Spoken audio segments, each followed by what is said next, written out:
Son muchas las historias y extraños sucesos que en muchos lugares ocurren. Hoy visitaremos Granada, más concretamente el antiguo edificio de la Diputación, lugar famoso por su historia, sus extrañas experiencias, entre ellas la aparición del conocido como Padre Benito y una psicofonía catalogada como la más larga y extraña de las que se han podido grabar jamás. Así que quedaros hasta el final para escucharla y conocerlo todo sobre este lugar. Nuestra historia comienza en el antiguo edificio de la Diputación, que se encuentra en la calle Mesones número 26, en pleno centro de Granada, donde hoy se encuentra la gerencia territorial del catastro. Según las primeras referencias, la zona llamada Zanagat al-Hadadin, que podría traducirse como de los herreros o carceleros, estuvo urbanizada en el periodo nazarí, siendo una mezquita. Tras la Reconquista, la mezquita se convirtió en ermita, consagrada a San Sebastián y San Roque. Entre 1508 y 1520 se construyó sobre la ermita la parroquia de la Magdalena, bajo la dirección de don Diego Hurtado de Mendoza, por iniciativa de una comunidad de comerciantes asturianos que se habían instalado en esa parte de Granada. El incremento poblacional en el siglo XVII dio pie a que el templo se ampliara y remodelara, trabajo que se finalizó en 1651 bajo la dirección de Lucas Bermúdez. Ya desde entonces se decía que el lugar estaba maldito porque las imágenes religiosas se desprendían solas de sus emplazamientos, se caían solas al suelo, los ornamentos cambiaban de lugar e incluso se sabe que los niños que jugaban en el exterior de la iglesia apostaban quién sería el primero en escuchar sonidos extraños en su interior. E incluso en 1835 un carruaje fúnebre que transitaba por la zona arrolló a varias personas, produciéndoles la muerte a causa del desbocamiento de los caballos, sin que nadie pudiera darle una razón aparente. En 1840, con la desamortización, la parroquia fue cerrada y vendida, y sus feligreses pasaron al cercano convento de las Angustias en la calle Gracia. En 1894 fue parcialmente demolida para ensanchar la calle Mesones, y su portada se donó a las escuelas del Ave María del Sacromonte, donde actualmente se encuentra. La parte que no quedó demolida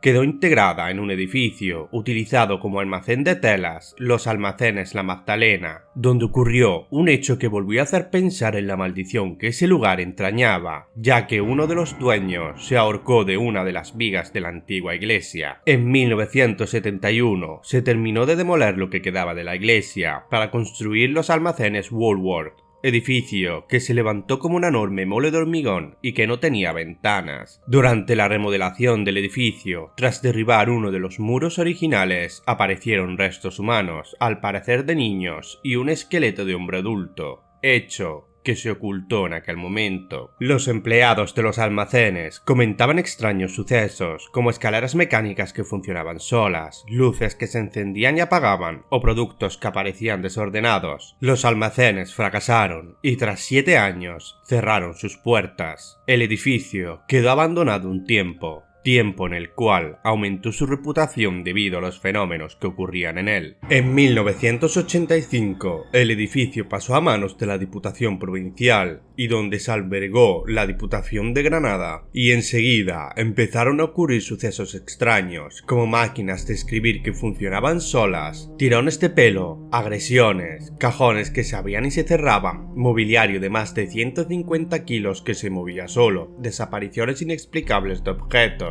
gritos e incluso un suceso que contó una trabajadora del servicio de limpieza, la cual contaba que le tiraron del pelo y la arrastraron varios metros por un pasillo. En la Navidad de 1986 se encargó al Grupo Omega, liderado por Juan Burgos, una investigación sobre el edificio que duró 3 días y que fue dada a conocer 3 años después por el periódico Ideal, contando que fueron testigos de múltiples sucesos extraños, como objetos que se movían sin causa aparente, alteraciones electromagnéticas, mordeduras y tirones de pelo, y varias psicofonías que se demostraron que no eran fraudulentas. Pero lo más curioso es que sus aparatos lograron tomar mediciones de que las plantas del edificio realizaban la fotosíntesis invertida durante la noche. También la segunda noche de investigación se produjo un ataque hacia uno de los investigadores, que al parecer fue impactado por la petillera de uno de los compañeros, cuando ésta voló realizando una elipse hasta alcanzar su cara. También También observaron varias luces extrañas que pensaron que se debían a las luces de vehículos pasando cerca, pero se dieron cuenta de que esto no podría ser, ya que, como dijimos anteriormente, este nuevo edificio fue construido sin ventanas. Uno de los investigadores, Juan Burgos, al parecer fue mordido en su mano izquierda, en el espacio entre su dedo pulgar e índice, y poco después le volvió a ocurrir en la otra mano. Estas mordidas se veían a simple vista y parecían ser de unos dientes de un niño pequeño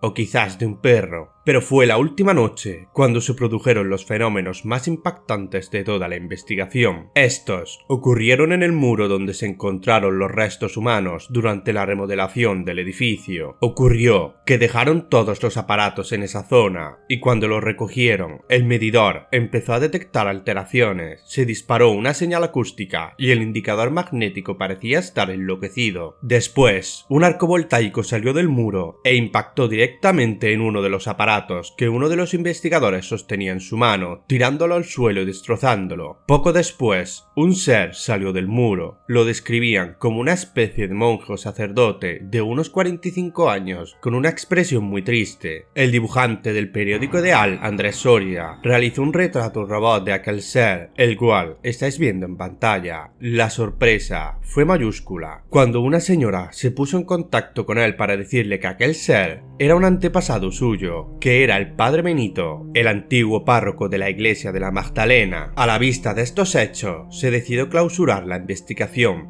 pero los trabajadores se negaron a seguir trabajando allí, ya que no eran pocas las experiencias que varios trabajadores habían tenido entre sus muros. Una de ellas fue contada por el entonces jefe de mantenimiento, quien, según sus palabras, se hallaba reclinado en un sofá en la recepción, pasadas las 12 de la noche, cuando una aura luminosa se posó sobre él. Él intentó levantarse, pero al parecer ese aura se lo impedía. Al rato, ese aura desapareció y pudo levantarse, marchándose del edificio hasta que amaneció. También un vigilante comentaba que estando en su puesto de noche en el salón de actos, escuchó 3 golpes en las paredes. Asustado y con su arma de fuego en la mano, empezó a patrullar el lugar. Al llegar a la tercera planta, empezó a escuchar ruidos extraños y realizó un disparo de advertencia en un macetero cercano. A las 3 de la madrugada, el vigilante en el hall de la entrada pudo observar una figura vestida como un fraile, vestido con una túnica de color blanco, de unos 40 años, con barba y una cara muy triste, que desapareció al instante. Pero también han ocurrido experiencias de luces que se apagaban y encendían solas, o que los papeles que estaban en las mesas salían volando solos. También cuentan que era habitual el escuchar voces y lamentos, sobre todo de niños, y la aparición del padre Benito. El edificio fue cerrado en 1993 y la Diputación fue trasladada. En su última remodelación, en 2006, se abrieron 39 balcones y ventanas a la calle. El tiempo pasó,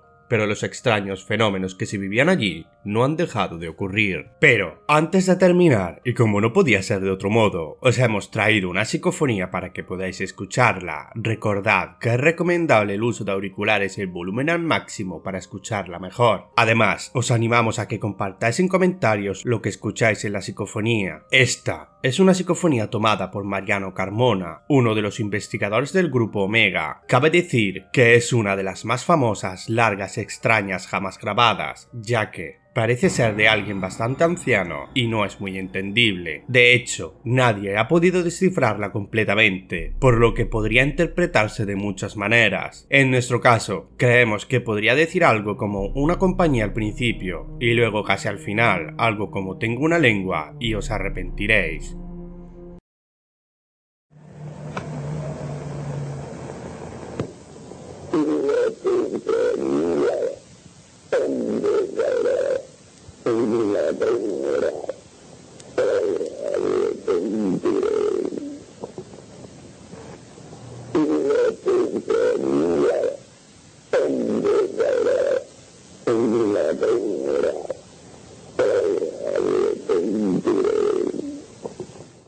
Y es que, Parece que a pesar del tiempo y los cambios, el antiguo edificio de la Diputación de Granada seguirá siendo uno de esos lugares donde el misterio siempre estará presente. Pero ¿y vosotros qué pensáis? Dejadnos saber vuestra opinión en comentarios. Gracias por estar otra semana más con nosotros. Recordad suscribiros y activar la campanita para no perderos nada. Podéis ayudarnos a seguir creciendo dándole like y compartiendo este vídeo. Nos vemos la semana que viene. Mucha suerte a todos, queridos amigos.